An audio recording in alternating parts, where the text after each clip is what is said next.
En la mañana del 6 de noviembre de 1988 en Appleton, Wisconsin, Betty Rolfe, una mujer de 60 años, se adentró en una fuerte tormenta de nieve para ir a trabajar, pero nunca llegó a su destino.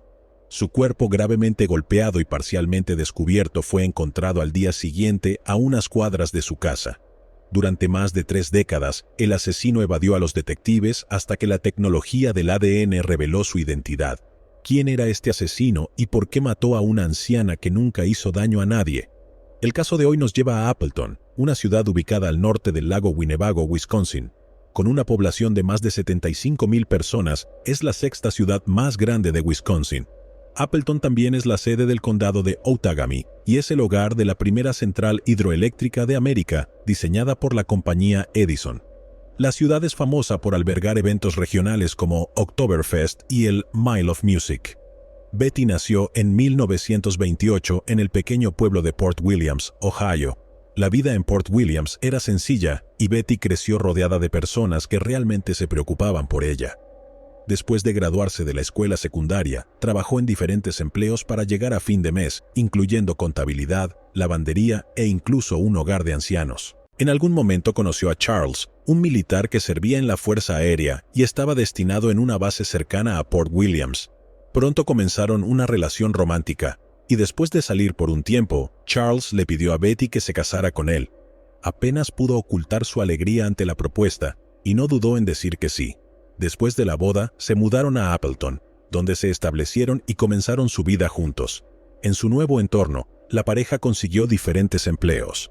Betty trabajó en el departamento de lavandería de un restaurante llamado Country Air, que estaba a solo 15 minutos a pie de su hogar. Charles, por otro lado, trabajaba como guardia de seguridad en Oshkosh, una ciudad a unos 30 minutos en auto de Appleton. Charles y Betty continuaron viviendo una vida muy tranquila y en poco tiempo su unión fue bendecida con 5 hijos.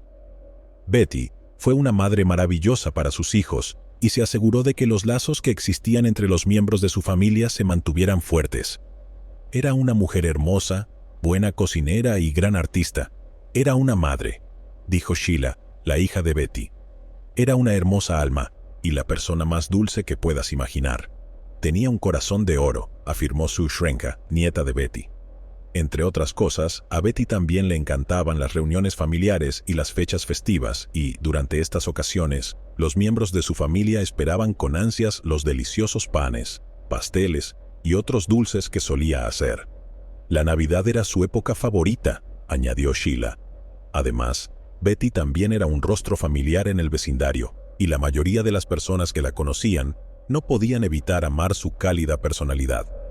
Era muy conocida en el barrio. Incluso cuando iba de compras, todos la conocían. Caminaba a todas partes, dijo Mary Von Hookland, sobrina de Betty. Así pues, a los 60 años, Betty era una madre y abuela plena. En esta etapa de su vida, pasaba más tiempo paseando por el vecindario y sentada afuera para disfrutar de la paz de su entorno. Para Betty, la vida iba mejorando cada día y parecía que seguiría así por mucho tiempo. Sin embargo, amigos, las cosas tomaron un giro desagradable cuando menos lo esperaba. Noviembre de 1988 trajo consigo una fuerte nevada y los residentes de Appleton comenzaron a prepararse para un largo invierno. Era la época más fría del año y la mayoría de las personas preferían quedarse en casa con sus familias. Sin embargo, como Betty aún tenía que trabajar en el restaurante Country Air, no tenía más opción que aventurarse al frío para llegar a su lugar de trabajo. Podía conducir, pero tenía miedo de manejar en la nieve, tal vez debido a lo resbaladizas que podían estar las carreteras. Debido a esto, Charlie solía llevarla al trabajo, y cuando él no estaba disponible para hacerlo, ella caminaba. El 6 de noviembre de 1988 cayó en domingo y fue un día en el que Betty decidió ir a trabajar. Se despertó renovada y no tenía ni idea de la barbaridad que le sucedería más tarde. Estaba nevando intensamente esa mañana, pero eso no la desanimó. Planeaba salir de casa antes de las 6 de la mañana. Había informado a Charlie de sus planes y él le había dicho que no la llevaría al trabajo, ya que él no saldría para trabajar hasta mucho más tarde en el día. La única otra opción que le quedaba era caminar hacia el laburo, pero eso no le importaba, ya que solo quedaba a 10 cuadras de distancia. Después de arreglarse, se puso un abrigo grueso, Agarró un bolso negro y se dirigió hacia la puerta principal.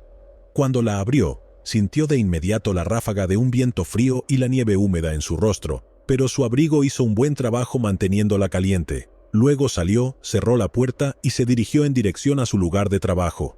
Esa fue la última vez que alguien la vio con vida. Betty no se presentó al trabajo ni regresó a casa. El día pasó rápidamente y alrededor de las 2 de la tarde, cuando Betty solía regresar del trabajo, Charles, su esposo, comenzó a preocuparse ligeramente. Sabía que ella debería haber vuelto y se preguntaba qué la estaba retrasando. Después de un tiempo, supuso que probablemente estaba haciendo diligencias. Por la tarde, cuando ella no regresó, especuló que estaba en casa de su hijo cuidando a su nieto, pero no había forma de saberlo con certeza, ya que su hijo no tenía teléfono fijo al que pudiera llamar. Sin embargo, contactó a otros miembros de la familia por teléfono para preguntar si Betty había ido a visitarlos, pero para su decepción, le dijeron que no la habían visto. Charles apenas pudo dormir durante toda la noche y se mantuvo atento al familiar sonido de los pasos de su esposa acercándose a la casa, pero nunca llegaron. A la mañana siguiente, él sabía en lo profundo de su ser que algo terrible le había sucedido a Betty, pero no estaba seguro de qué era. Sabía que tenía que informar a la policía sobre la situación, y eso fue lo que hizo. Se dirigió a la estación de policía y reportó que su esposa estaba desaparecida. Esto ocurrió alrededor de las 10:40 de la mañana. A eso de las 11, los oficiales de policía de Appleton entraron al vecindario de Betty para buscarla. Decidieron que lo más inteligente era retroceder sobre sus pasos y revisar el camino que ella solía tomar para ir a trabajar.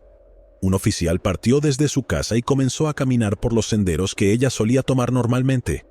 Ese día hacía frío y la mañana era bastante aburrida. Incluso el suelo estaba resbaladizo en algunas partes, pero el oficial sabía que tenía un deber que cumplir. Después de caminar durante unos minutos, llegó a un paso elevado de ferrocarril que estaba justo fuera de los límites de la ciudad en la calle West Spencer. Justo debajo del paso elevado, había un muro de casi 3 metros, y algo divino le dijo al oficial que mirara allí. Descendió por debajo del paso elevado, y para su sorpresa, encontró allí a una mujer tumbada. Solo llevaba un abrigo. Desde la cintura hacia abajo estaba desnuda, y una correa de bolso también estaba enrollada alrededor de su cuello. Con una sola mirada, el oficial supo que era la mujer que había salido a buscar. No estaba respirando, y pudo darse cuenta de que estaba muerta.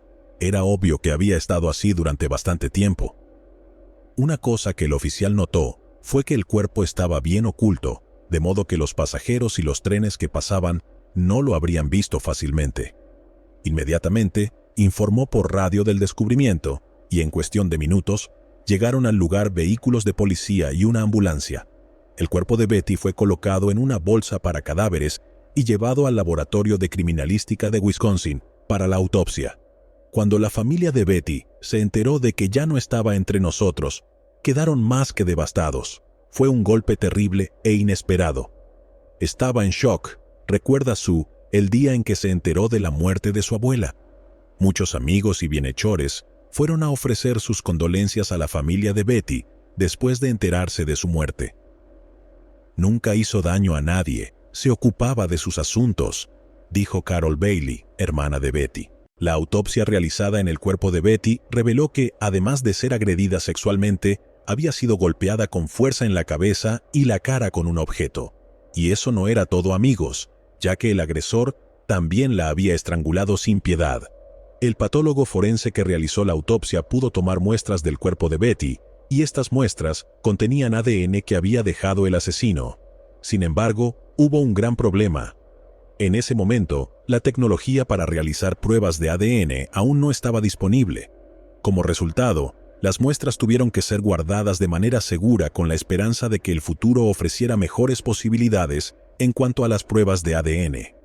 La muerte de Betty fue clasificada como homicidio, y los detectives comenzaron de inmediato su investigación para descubrir quién la había asesinado. Se entrevistaron a muchos miembros de su familia a lo largo de varias semanas, pero ninguna de estas entrevistas ayudó a los detectives a acercarse a resolver el caso. Solo daban vueltas en círculos y pronto el caso quedó estancado. Mientras tanto, la muerte de Betty causó miedo dentro de su familia. No tenían idea de quién era el asesino de Betty, pero sospechaban que probablemente era un miembro de la familia o alguien que conocían. Esta incertidumbre no hizo más que dar paso a la desconfianza.